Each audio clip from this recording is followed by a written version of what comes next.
Good morning. मैं धर्मेंद्र कुमार राय और Unacademy judiciary के यूट्यूब चैनल पे आप सबका स्वागत करता हूँ। और जैसा कि मैंने बताया था, शेड्यूल में भी डाला हुआ है कि आज जो हम लोगों का डिस्कशन होगा इस लेक्चर के अंतर्गत वो आर्म्स एक्ट पर होगा। आर्म्स एक्ट यानी आयुध अधिनियम। तो आयुध अधिनियम 1959 पे चर्चा होगी। उससे पहले यानी आयुध अधिनियम, उससे पहले थोड़ा सा अनअकैडमी के बारे में जान लेते हैं। एक मिनट, मैं थोड़ा सा देखूं आप लोगों का चैट भी।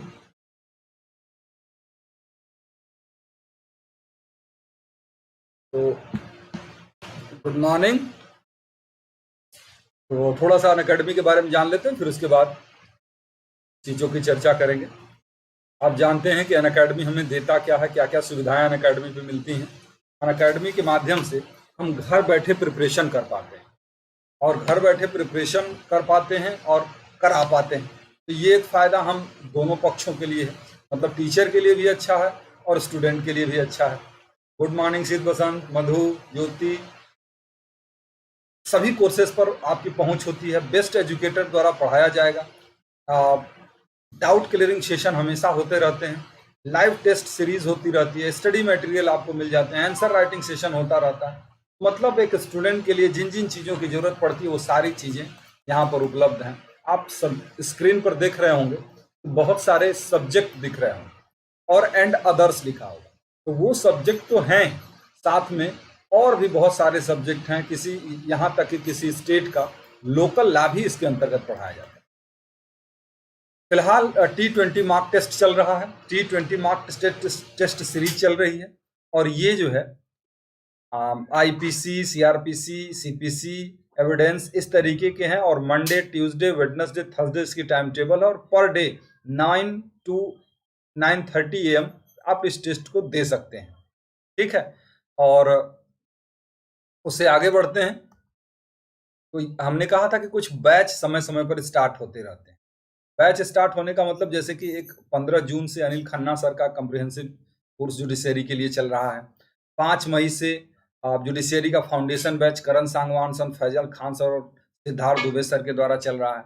उसके अलावा 15 मार्च से जो है वो हरियाणा PCSJ के लिए क्रैश कोर्स चल रहा है। और 9 जून से जो है वो जुडिशियरी फाउंडेशन बैच चल रहा है। तो इतने सारे बैच रनिंग में है इस समय। उसके अलावा MP PCSJ के जो मेंस की परीक्षा होने वाली है उसके लिए भी क्रैश कोर्स जस्ट 1-2 दिन में शुरू होने वाला है। तो आप उसको भी ज्वाइन कर सकते हैं जिन लोगों को MP PCSJ का मेंस देना है। चलिए आगे बढ़ते हैं फिर। और ये है सब्सक्रिप्शन के प्लान। मतलब आप 1 महीने से लेकर 24 महीने तक ये ऑप्शन आपके पास उपलब्ध है। इसमें से जो भी आपकी सुविधा अनुसार सही लगता है वो प्लान आप चुन सकते हैं। और इतना ही नहीं, सारे के सारे प्लान में आप देख रहे हैं इंस्टॉलमेंट में भी देने की सुविधा है, यानी पर मंथ दिए जाने की सुविधा। तो उस सुविधा का भी लाभ लिया जा सकता है। बस प्रॉब्लम ये है कि ये जो फीस स्ट्रक्चर है बहुत कम दिनों के लिए, जस्ट फीस अभी बढ़ने ही वाली है। तो इसलिए अगर आप दिमाग में बना रहे हैं सब्सक्रिप्शन लेने के लिए तो उसको तत्काल ले लीजिए। और एक काम और करिएगा, राय लाइव जो ये रेफरल कोड है, आपको जब एडमिशन लेने की कोशिश करेंगे तो ये मांगेगा कि क्या आपके पास कोई रेफरल कोड है। तो ये रेफरल कोड आप जो है यूज करेंगे तो आपको फीस में 10% का डिस्काउंट हो जाएगा। उसके अलावा ये स्पेशल ऑफर चल रहा है फिलहाल कि अगर आप 12 महीनों का, 18 महीनों का और 24 महीनों का सब्सक्रिप्शन लेते हैं तो आपको 1 महीने, 2 महीने और 3 महीने का सब्सक्रिप्शन बिल्कुल फ्री में मिल जाता है। गुड मॉर्निंग धीरज। तो ये बिल्कुल फ्री में आपको मिल जाता है। तो इस समय चल रहा है, ये भी लिमिटेड पीरियड ऑफर ही है। आप कैसे ज्वाइन करेंगे? आप जानते हैं कि एक अनअकैडमी का लर्निंग ऐप डाउनलोड करना होगा। एजुकेटर ऐप नहीं आप डाउनलोड करिएगा, लर्निंग ऐप डाउनलोड करिए। तो लर्निंग ऐप जब डाउनलोड करेंगे तो उसमें आप गोल चुनिएगा, जुडिशियरी PCSJ। जब आप जुडिशियरी PCSJ गोल चुनेंगे तो उसमें इस तरीके का ये सब्सक्रिप्शन के लिए कहेगा। तो सब्सक्रिप्शन को जो आप क्लिक करेंगे तो इस तरीके से ऑप्शन आ जाएंगे। और फिर नीचे यहाँ लिखा होगा कि क्या आपके पास कोई रेफरल कोड है, और अगर ऐसा करता है और आपको सब्सक्रिप्शन लेना है तब ये राय लाइव यूज करें। और इससे आपको अगर लेना होगा तो 10% का डिस्काउंट हो जाएगा, वो मैं बता चुका हूँ। ये मैं अभी बता रहा था आप लोगों को कि फीस जो है बढ़ने वाली है, और जो फीस 1 मंथ की इतनी है वो बस इतनी हो जाने वाली। इसी तरीके से वो फीस स्ट्रक्चर जो है वो बढ़ जाएगा इतना, बस कुछ ही दिनों में। तो अगर दिमाग में आ रहा है कि सब्सक्रिप्शन लेना चाहिए हमको, तो जरूर उसका जल्दी लाभ उठाएं। ये अनअकैडमी जुडिशियरी का यूट्यूब चैनल है जो आप देख रहे हैं, और ये टेलीग्राम चैनल है, इसको भी ज्वाइन करें। अब हम आते हैं अपने विषय पर। विषय यानी आयुध अधिनियम, यानी आर्म्स एक्ट 1959 का। इस आर्म्स एक्ट में बहुत बड़ा एक्ट है। इस आर्म्स एक्ट में 46 सेक्शन हैं, टोटल 46 सेक्शन हैं, और संभवतः ये 6 चैप्टर में बटा होगा। ठीक है, तो अब हम लोग आते हैं कि मेंस के पर्पज के लिए कहाँ कैसे क्वेश्चन बनते हैं, उस क्वेश्चन का सोल्यूशन देखते हैं, उसको कैसे लिखना है ये देखते हैं फॉर्मेट। जैसे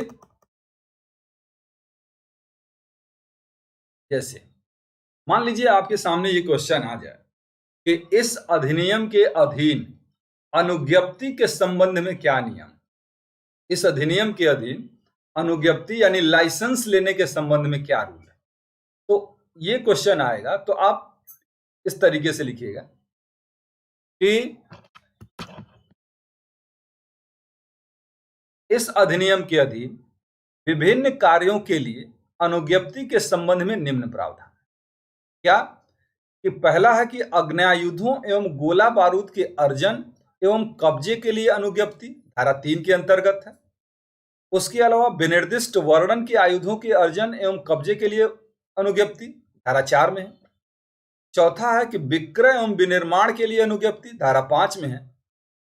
और नाल को छोटा करने एवं नकली अग्न्यायुध से को संपरिवर्तित करने के लिए अनुज्ञप्ति धारा 6 में है। और आयुधों को आयात और निर्यात करने के लिए अनुज्ञप्ति धारा 10 में है। सच्ची good morning, Neha good morning. तो ये लाइसेंस के संबंध में प्रोविजन कि इन धाराओं के अंतर्गत लाइसेंस के संबंध में प्रोविजन किए गए। क्या क्या आपने देखा, अर्जन और कब्जे में रखना 3, अर्जन और कब्जे विनिर्दिष्ट वर्णन के आयुधों को अर्जन कब्जे में रखने के लिए 4, और विक्रय और विनिर्माण के लिए 5, नाल को छोटा करने और नकली अग्न्यायुध को कन्वर्जन यानी संपरिवर्तित करने के लिए 6, और आयुधों के आयात निर्यात के लिए अनुज्ञप्ति धारा 10। देखिए ये क्वेश्चन जब इस पर आएगा तो हो सकता है कि इसमें से किसी एक टॉपिक को उठा के क्वेश्चन बना दे। जैसे कह दे कि आयुधों के आयात और निर्यात के लिए अनुज्ञप्ति के संबंध में क्या प्रावधान। ठीक, तो आप सिर्फ 10 ही लिखिएगा, है ना। बस ये इंट्रोडक्शन दीजिएगा कि अनुज्ञप्ति के संबंध में इन धाराओं में ऐसे प्रावधान है, और सेक्शन 10 के संबंध में एक्चुअल में क्या प्रावधान है, आप सेक्शन 10 लिख दें। बाकी चीजों को लिखने की जरूरत आपको नहीं होगी। और अगर जनरल क्वेश्चन आएगा तो जनरल क्वेश्चन में आपको सारी चीजें छोटा छोटा करके लिखना। तो आगे बढ़े फिर।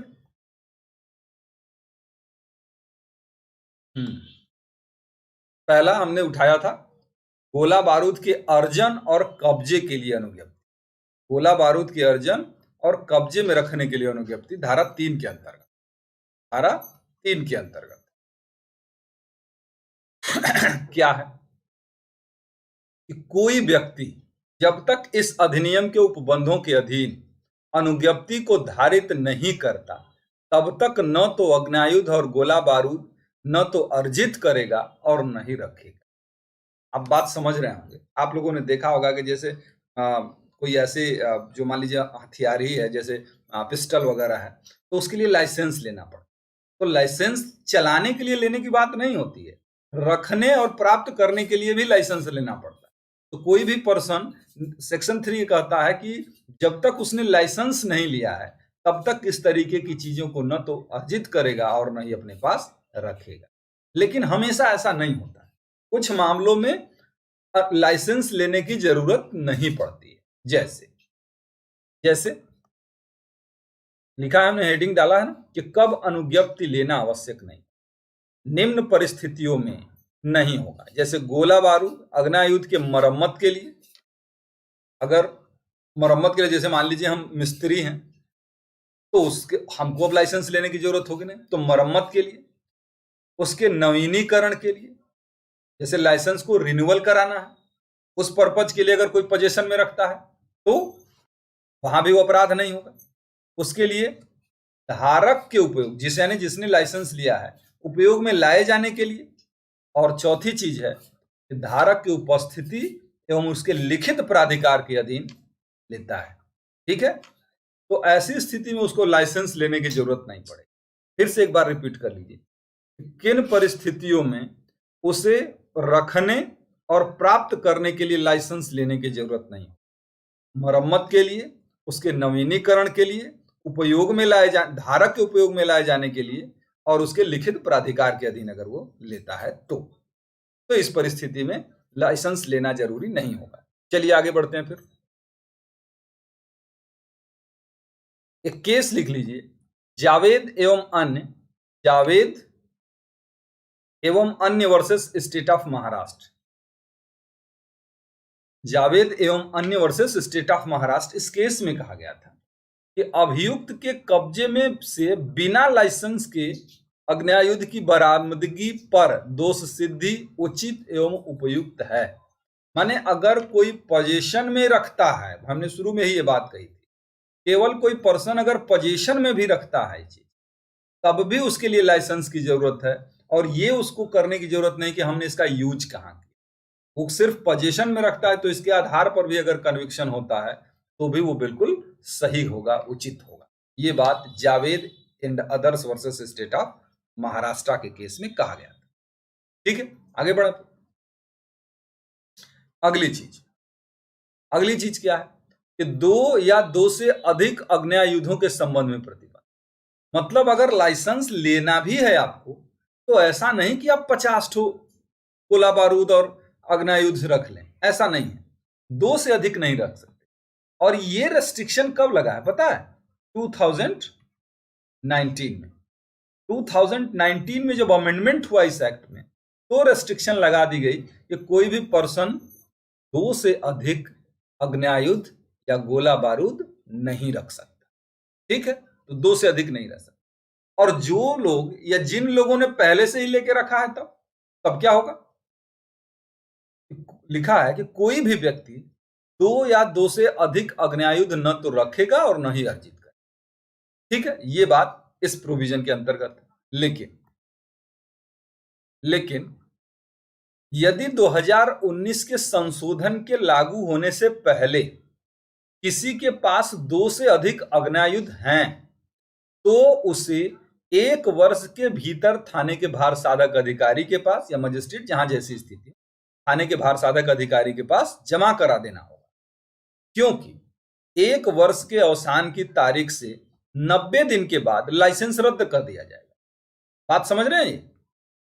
हमने ये कहा है कि जैसे मान लीजिए, हमने कहा कि भाई मान लीजिए एक निश्चित डेट को 2019 में एक निश्चित डेट को कर दिया गया कि कोई भी पर्सन 2 से अधिक हथियार नहीं रख सकता।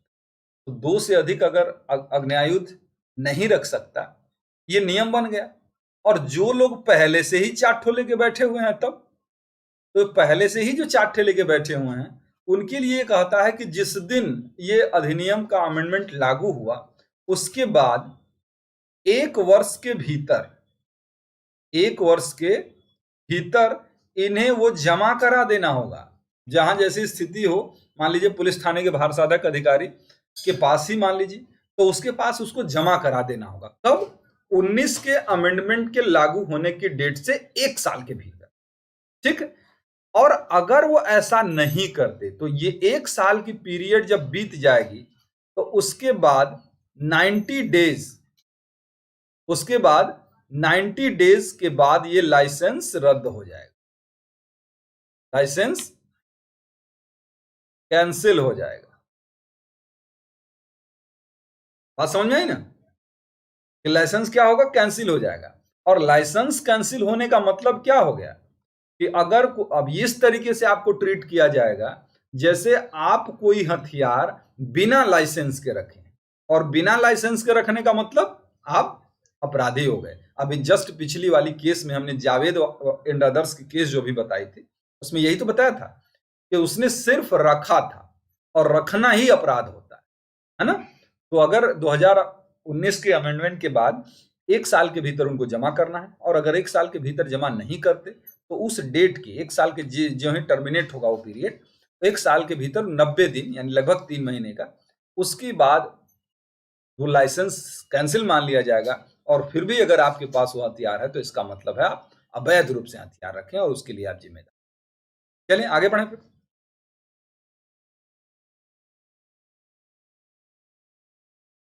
लेकिन कुछ लोग जो हैं वो 2 से अधिक हथियार रख सकते हैं। 2 से अधिक जनरली तो नियम हो गया कि नहीं, वो नहीं रख सकते, लेकिन 2 से अधिक कुछ लोग रख सकते हैं। ये क्लास नंबर 3 में बताया गया। कौन रख सकता है?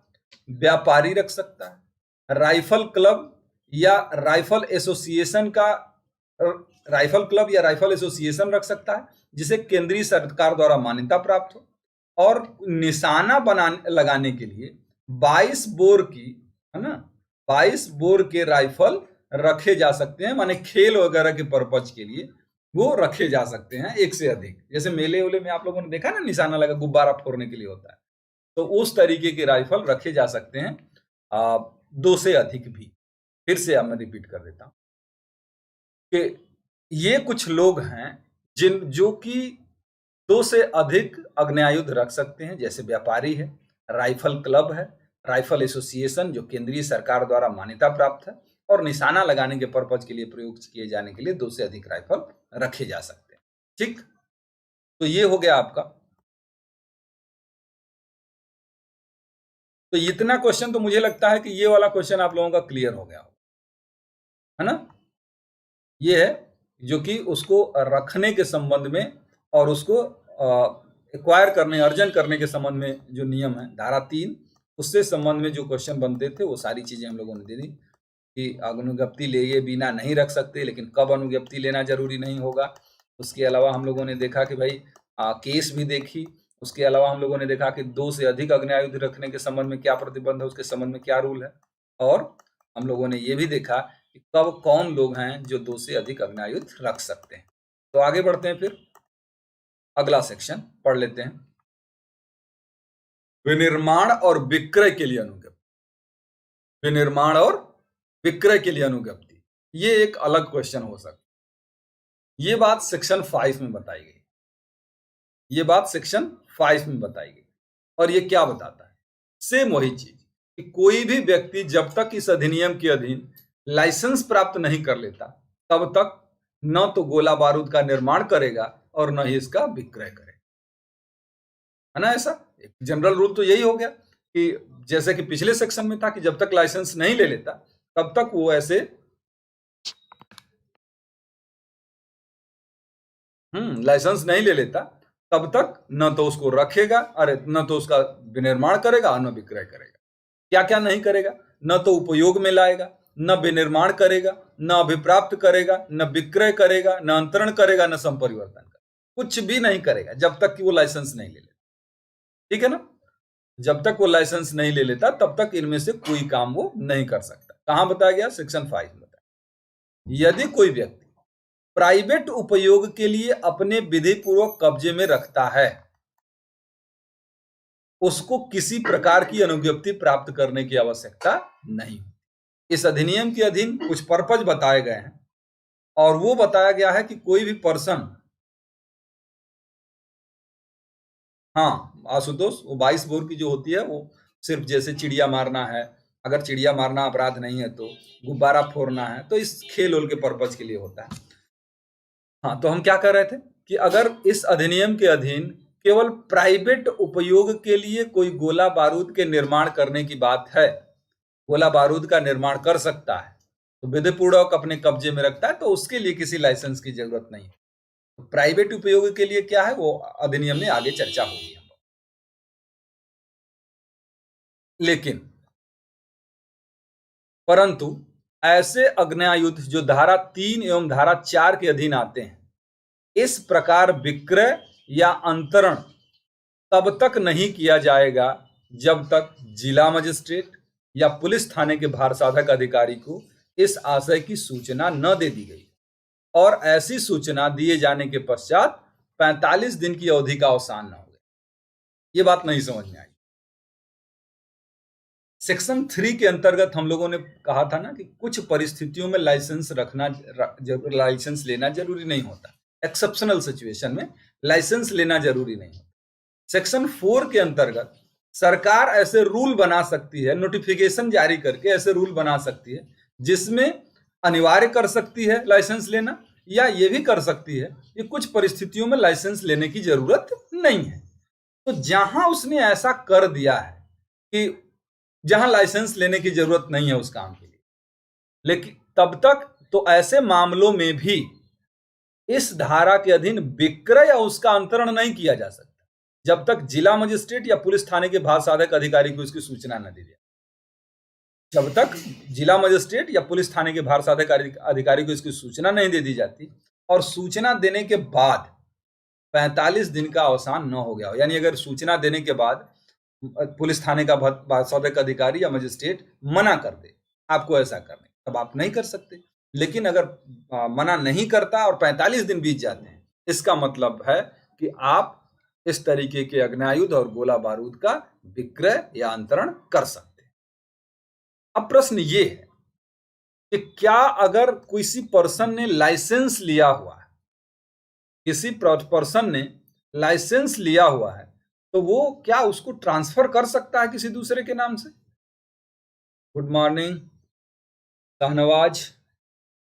तो क्या उसका लाइसेंस का ट्रांसफर कर सकता है? तो इसका आंसर है बिल्कुल नहीं।